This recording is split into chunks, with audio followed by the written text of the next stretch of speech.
What's going on YouTube? It's your truly Rock Combo, aka the Professor on the Six. I'm bringing you all a ranked game. This is an older gameplay. I'm going through a bunch of my older gameplays on my hard drive and just trying to get rid of a few of them. And this turns out to I saw the final score of this game. I was like, whoa, that is a heck of a game. So this is a complete shootout. I'm the Seahawks. My opponent is the Washington Redskins. So this game was played, and by the look of what I'm running on offense, pretty early. You know, probably a couple months ago. I'm running my me and Mad Hatter's NFL guide, Madden guide. So if you like custom playbooks, this is definitely the offense for you to run.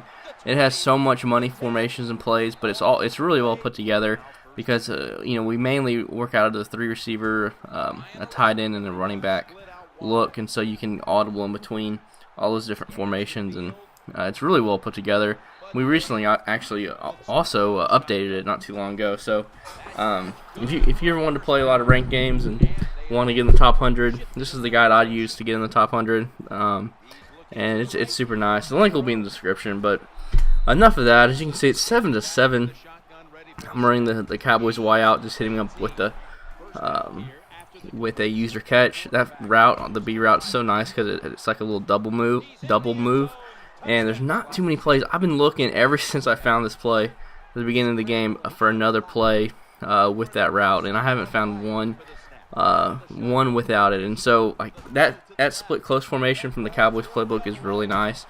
I just wish the Cowboys playbook had some other different formations. They have a couple formations that are nice, but overall there's a few other playbooks that I like a little bit better. But man, that Cowboys Y out is super nice, and I actually have that up as a tip. So if you want to go back and check that out, definitely do that.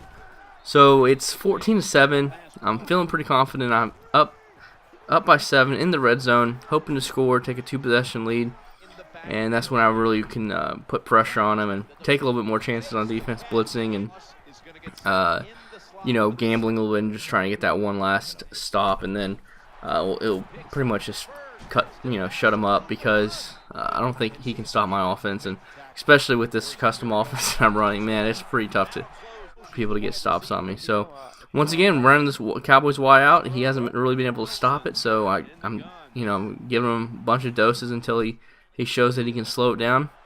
And that time I had the streak deep, wide open, because as you can see, he's just playing with one high safety. So this is probably a cover 1 man coverage, and throughout the game I'm going to take advantage of that. Anytime I see one high safety, you know, it's a good bet that if you have a couple streak routes, or you know, like a verticals concept, you know, not all of the routes are going to get covered, and if you have like a whip underneath or a drag, if you think it's going to be zone coverage, that should be your bailout route just in case nothing's open. And so it's 28-14. You know, I'm feeling confident. You know, I don't think he can slow my offense down. He's killing me with I don't have people lined up directly over receivers in the formation he's in. I don't know exactly what formation it is, but it's a very nice formation. It's giving me a lot of trouble because he's able to hike throw it. He got me with the touchdown earlier in the game with it, and then he's hit me in the seams a couple times. So I need to be more aware of that. I need to make adjustments, and hopefully I can make these adjustments before I give up too much of these touchdowns, these easy touchdowns, where he's not even have to make a decision. This game, like so far, looking back, I definitely don't blitz as much as I did earlier in the year, just because defense in this year's game is so tough and it's so hard to get stops, and all the blitzes come in very nice. But once again, it hits me in the seam where there's no one over the covered player. He's going for 2 again to make it 28-28. So he made a nice little comeback to end the first half. I just need to get some points, just 3 points to end the half, because I need to change the momentum back. But you know, this year's game, the blitzes come in. They're nice, and against average players, you know, you get a decent amount of sacks. But the way the back end plays is, you know, so suspect. Like everything gets open against man, then there's, you know, zones don't really play their zones too well. So you definitely need to mix. I'm mixing in my blitzes a lot more than earlier in the year. So, you know, tied up 28-28 going to half, and I was able to have just enough time to throw a lob streak in the end zone, and it was either going to be completed or an incomplete pass out of bounds, and I had enough time to kick a field goal. I got full power on and was able to convert it, so I needed those points, especially since he gets the ball. So once again, he's killing me in the slot. I have got to cover that up. Right there, I did a good job of covering it up, and he still almost completed it into double coverage. You can see I'm starting to man that player up, make him go check down to his second or third read. So it hits me across the middle on a slant route. So now I need to be aware of that slant. And as you can see, I'm taking right, and I usered him. I did a really good job covering everything up, but RG3 is fast enough to where he can evade any spy or any D-end and make some yardage. So I did a good job the second part of that drive of slowing down what he wanted to do, taking away his first and second read. But RG3 is a difference maker, so it's very hard unless you're playing all-out coverage defense to stop the quarterback from being able to run. And if you do, it's just, you just can't take everything away in this game. So the best thing about Madden is just the chess match back and forth.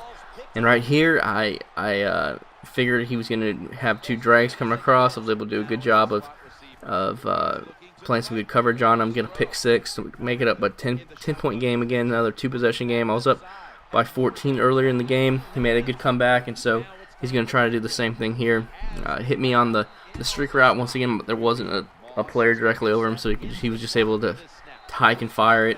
Once again, he does a really good job of on offense of having like an underneath route coming under it, and then having some nice little deep routes, and then he can also take off with RG3, and he's had some pretty disciplined plays. He's been playing really disciplined on offense, not making bad reads, not making too many bad choices. He has had one bad choice so far on that one pick six. So this is just a complete dogfight. It's 45-43 in the third quarter. Both offenses are having their way, and once again, as I said earlier in the commentary, that he's been hitting me up with this one high safety look a decent amount, and anytime somebody does that, I'm definitely, especially if you have someone like Percy Harvin, and the coverage isn't completely backed off, you can just bomb them with the streak, and I was able to do that, get a nice easy touchdown to take a 2-possession lead again. So I'm up by 9. He's starting to go for 2, by the way, so that's kind of why it's kind of a goofy score. And he made his second bad read of the game, but he did not. I wasn't able to take advantage of it, even though I had 3 players right around his little drag route, which is unfortunate. And then he bombs me deep the very next play. As you can see, he's going for 2. He's down by 3, and he hits me with a curl route, and a whip route, and I read it. I know it's coming, and I was just waiting for him to start whipping to the outside, and his guy completely stopped, and he had a really good throw, and I couldn't believe it. So now, hits me with an onside kick, recovers it, of course, and once again hits me deep.